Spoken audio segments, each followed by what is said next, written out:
Hi, welcome to the second episode of Ginger Gardening. Today I'm making some sugar syrup for the bees.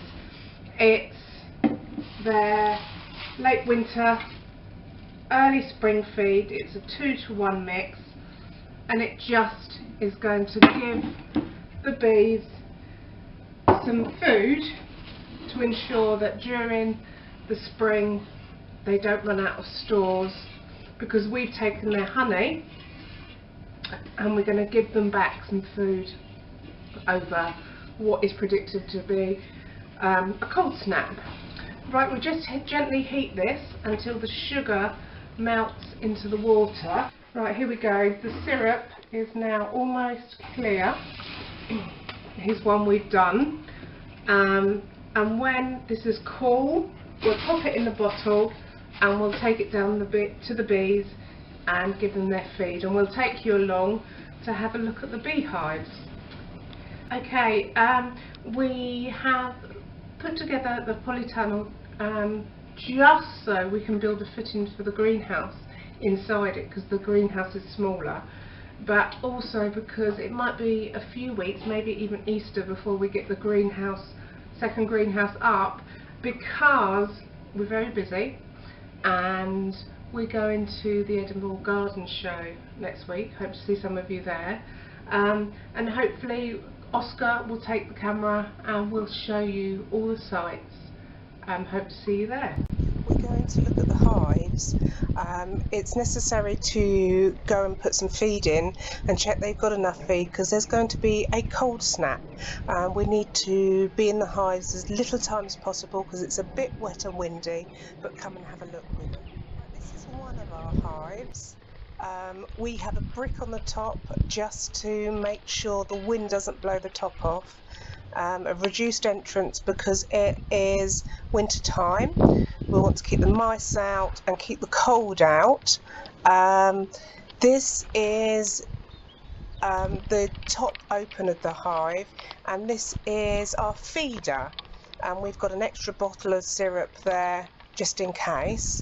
And when you lift the top off the feeder, this is what you see inside, and this is it full. And if you can see that the bees have come up through the conical in the middle and can safely get out at the sugar solution without drowning, and that's how we can safely feed them with sugar syrup. It needs a little bit of maintenance and a spruce up, and we gradually swap the equipment over so we can take it home and spruce it up. We restrict the entrance in the winter to keep the cold out and mice out, so we use a mice guard. This is the feeder. We take the lid off to see whether there's any syrup. This one's got some in. I don't know if you can see really close, again the conical where the bees come up, looks like there might be a little bit of activity, a bit mucky to see. There we go, you can see a bee coming up. And this is where we keep our hives. A very kind friend lets us keep them on the land with her hive. And when I was ill, I promised myself if I got better I would look for and keep bees, and my friend kindly taught me, and it's become a real passion for both me and my husband. Hi, good morning. Well, I'm in the greenhouse. Lovely sunny day, and outside it's a bit chilly, but in here it's lovely and warm. I'm just finishing sowing a few more seeds. Take you for a look around the greenhouse. I've been doing some herbs, some sweet peas, and I'm just doing, for the first time, have a look in here, how weird, is sorrel. And I got these at Seedy Sunday, as you can see, and I've never done sorrel, but I absolutely love the taste.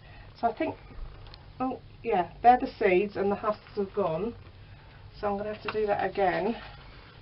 Look, really weird. So I'm going to try growing sorrel, because that lemony taste in a salad is gorgeous. Okay, right, let me cover these up and do it over the tray so it doesn't go the wrong way. Put it in my done box.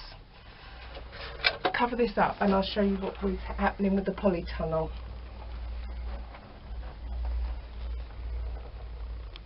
That's it. Just make sure the contact, I've moistened the soil underneath so I don't need to water again. The soil is in contact with those seeds. Right, so let's go out for a walk to the polytunnel. Okay, as you can see, our polytunnel is pretty knackered, but we're going to try and keep it going for a few more weeks until we manage to get the greenhouse up, and it's going to stand where the polytunnel is. And because they're forecasting bad weather, it will mean that we can start the footings inside the polytunnel and have a bit of extra space when the greenhouse gets full.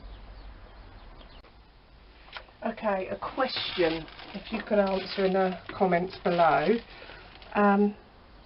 We can't get on the allotment, as I explained in the last episode, because we are joining with the allotment next door, and that's not going to be vacant to April. So as we were going to join it up and move fences, we've not touched the allotment. I bought garlic, but if you can see there, it started to sprout. So could you tell me whether it's okay to start the garlic in pots and move them, try not to disturb the roots, into the allotment later? Or how would the best way to be dealing with that, as I can't get onto the plot? Hi, just had to show you these. As you know, I've had an injury this spring, and because I haven't been out and about, we had some bulbs drying off for the autumn and winter in the workshop, and we've just found them in flower, because it's the first time I've been in the workshop this spring, and we're going to plant them up because they're too pretty to miss. So these came out of pots last year. They were layered. It was one of Monty Don's ideas from Gardener's World, where he does irises, narcissi and tulips to come into flower sequentially at spring. And I took them out to dry, and as I said, I've been poorly injured, so I haven't at all been able to get up the garden. So I'm just going to plant these and put them on the patio and enjoy them, and it's a fantastic surprise. I was getting fed up because I couldn't get in the garden, and it was really getting me down. So to find these and see them when I'm doing the washing up is going to be great. Excuse any noise in the background, the neighbour's doing some DIY. I've got to tell you a funny story about this. We asked my son, what is it called when we put potatoes in egg boxes ready to sprout, and he said, I know, it's called chafing potatoes. So as you can imagine, much hilarity was about that.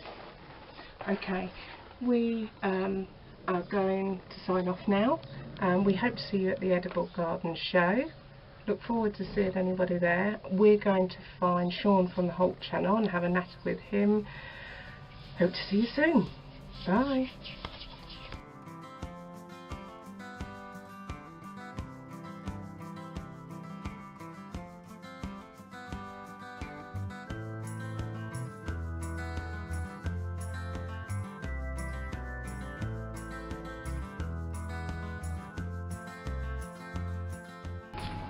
Hello, welcome to Ginger Gardening.